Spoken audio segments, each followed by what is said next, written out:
बड़ी बहू की किडनी के दौरान खर्च कर दी थी और अंत में अब मेरे पास कुछ भी नहीं बचा।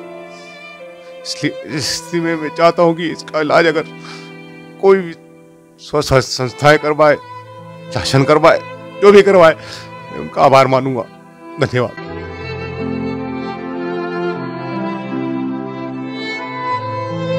और दुखता है और रात में सो नहीं पाती हूँ। दिन पे दिन बढ़ रही है तकलीफ मेरी।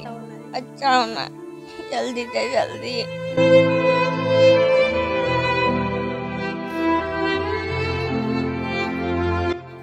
कैंसर से पीड़ित जवान बेटी के पिता को अब किसी मसीहा का ही आसरा बचा है। शरीर आर्थिक रूप से कमजोर इस पिता के पास कोई विकल्प नहीं है। गंभीर बीमारी से जूझ रही नीवज की मासूम निधि को आपकी मदद की जरूरत है। आपकी मदद से निधि को नई जिंदगी मिल सकती है। निधि कैंसर की बीमारी से जूझ रही है। मासूम निधि की जिंदगी बचाने की उम्मीद लिए निधि के दादा पिता सरकारी सिस्टम के आगे हार चुके हैं।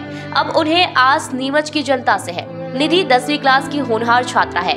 वे इस गंभीर जानलेवा बीमारी से पीड़ित होने के बाद भी ऑनलाइन क्लास ज्वाइन करती है, लेकिन बीमारी और दर्द ने इसका ये हौसला भी तोड़ दिया है।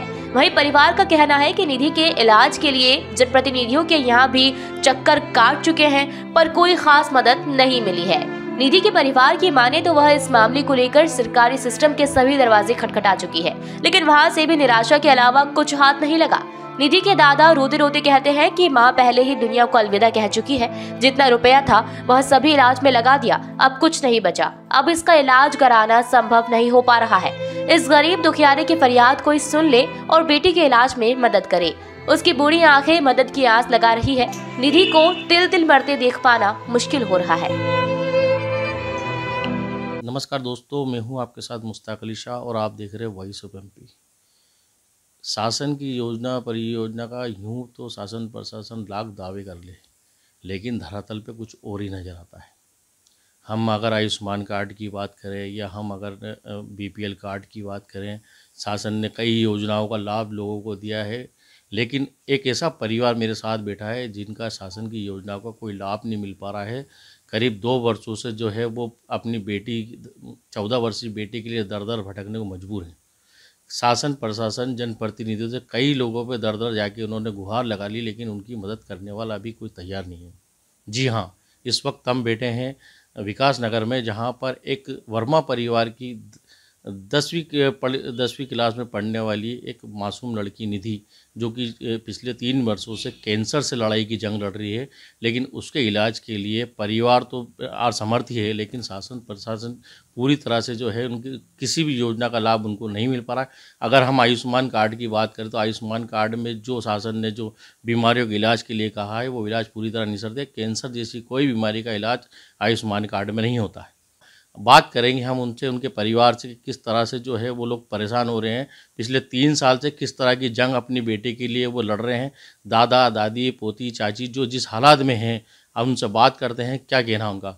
हाँ नमस्कार दीदी, ये बताइए किस तरह से जो आपकी भतीजी किस तरह परेशान है आप लोग। बहुत ज़्यादा परेशान है, ये कुछ भी नहीं कर पा रहे। हम भी दिन रात इसको ऐसे देख के बहुत ज़्यादा परेशान है। हम चाहते हुए भी हम कुछ भी नहीं कर पा रहे। कहीं पे भी ले जाते हैं पर फिर भी कुछ नहीं हो रहा है। किस तरह से जो है किस तरह से जो ये पिछले 3 साल से जंग लड़ रही है कि मासूम बच्ची जो इसके खेलने की उम्र है, खेलने कूदने की उम्र है, पढ़ाई लिखाई की उम्र है, किस तरह से आप लोग परेशान हो रहे हो। बहुत ज़्यादा परेशान है, हम इसको नहीं देख सकते। बस किस तरह से बस ये ठीक हो जाए, कैसे भी करके हम कहाँ ले जाए, कहाँ सब ऐसी कोई जगह नहीं है जहाँ हम गए नहीं है, पर कोई मतलब नहीं, कोई कुछ असर नहीं हो रहा। क्या करें, हम कुछ समझ नहीं आ रहा हमको। ये लड़की की जो चाची हैं जो बता रही हैं कि हम बहुत ज़्यादा परेशान हैं, 3 वर्षों से परेशान हो रहे हैं, इलाज के लिए दर दर भटक रहे हैं, लेकिन इसका कहीं भी इलाज नहीं हो पा रहा है। इस बारे में हम बात करेंगे इन्हीं की लड़की की निधि के दादा से। दादाजी बताइए किस तरह से जो है आपकी लड़की परेशान है। कुछ नहीं बोल पा रहा हूँ मैं। इसके लिए हमने मंदसौर, उदयपुर, भीलवाड़ा और नागदा, उज्जैन तक का इलाज हमने लिया, किंतु कहीं भी इलाज संभव नहीं। हमने सबसे पहले इसका बायोप्सी करवाई अहमदाबाद से। बायोप्सी में स्पष्ट हुआ। उसके बाद हमने इलाज के लिए संपर्क किया कुछ प्रतिष्ठित नेताओं से, किंतु उन लोगों ने भी कोई सहयोग प्रदान नहीं किया। उसके बावजूद हम लोगों ने अपने स्तर पर इसका इलाज प्रारंभ किया और इलाज प्रारंभ करवाया, और इलाज के दौरान हमें कुछ लगा कि ठीक होने की संभावना है, किंतु वापस अभी लगभग विगत 3 माह से वापस परेशानी उत्पन्न ज़्यादा हो गई, और हम लोग नए नए जगह जहाँ लोग डॉक्टर बोलते इस डॉक्टर को होता है तो वहाँ पे जाने का प्रयास करते हैं, वहाँ दिखाते हैं। दिखाने के आने के बाद फिर हम लोग देखते हैं कोई अंतर नहीं आता, किंतु आज स्थिति ये हो गई कि हम लोग आर्थिक रूप से टूट चुके हैं, और आर्थिक रूप से इतने टूट चुके हैं कि हम कह नहीं सकते। हम अपनी व्यथा नहीं कह पा रहे हैं किसी को, क्योंकि मैं एक सेवानिवृत्त व्यक्ति हूँ, और मैं अपनी सेवाओं की जो मेरे पास जो भी संपत्ति थी बची थी वो सब मैंने बड़ी बहू की किडनी के दौरान खर्च कर दी थी, और अंत में अब मेरे पास कुछ भी नहीं बचा।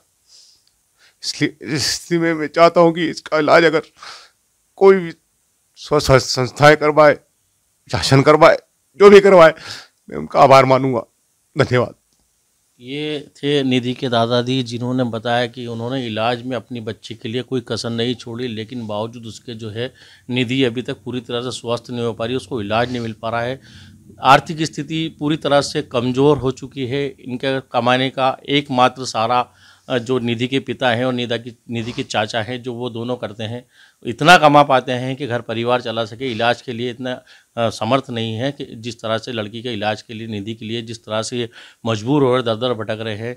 इन्होंने कलेक्टर से भी गुहार लगाई, विधायक से भी गुहार लगाई, जनप्रतिनिधियों से भी गुहार लगाई। निधि के पिताजी से जानते हैं कि कहाँ कहाँ ये लोग गए और अभी तक कितनी सहायता मिल पाई। हाँ, वैसे बताइए किस तरह की सहायता आप तक मिल पाई और किस तरह से अभी तक आप परेशान हो रहे हो? सर, मैं इसको ये बहुत मेरी बेटी है, 2 साल से मैं बहुत परेशान हो रहा हूँ, और रात भर सो नहीं पाते हैं। ये रात बोलती है पापा मैं कब ठीक हो जाऊँगा, लेकिन इसको दर्द दिन पर दिन बढ़ता ही जा रहा है। मैं सब दूर इसका इलाज करा चुका हूँ, अहमदाबाद है और उदयपुर है, मंदसौर में भी इसका कीमो चल रहा है। लेकिन मैंने शासन से भी, कलेक्टर के साथ से भी गुहार लगी थी कि बोला था कि सर मेरी मदद की जाए, तो उन्होंने दोबारा कोई मदद, ऐसी विशेष मदद नहीं की गई।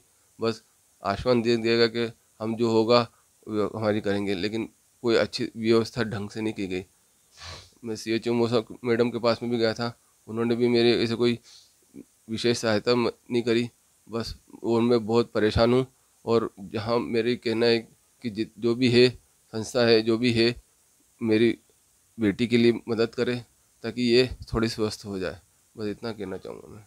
तो ये थे निधि के पिताजी। जिस तरह से आपने देखा कि किस तरह से एक लाचार बाप, एक लाचार चाची, एक लाचार दादा जो अपनी पोती, भतीजी और बेटी के लिए जिस तरह से दर दर की ठोकरें खा रहे हैं, दर दर भटक रहे इलाज के लिए।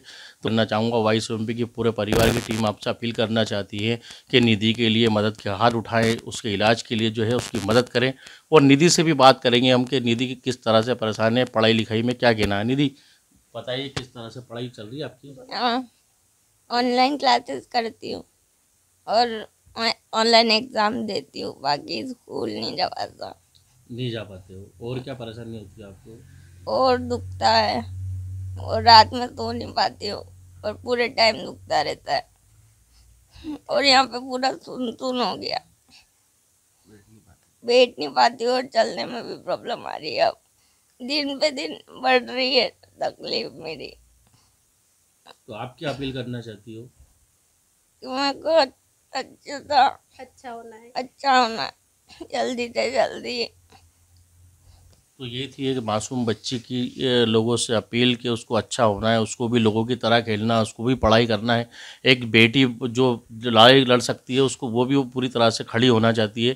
तो 22 MP की टीम, पूरे परिवार हमारी 22 MP की टीम, और हम जनता से, जनप्रतिनिधि से, शासन प्रशासन से अपील करना चाहते हैं कि ज़्यादा से ज़्यादा जो है निधि की मदद के लिए हाथ उठाए, और इसको कैंसर जैसी घातक बीमारी से जंग लड़ रही है, उसको इससे निजात दिला पाए। Bureau report, voice of MP।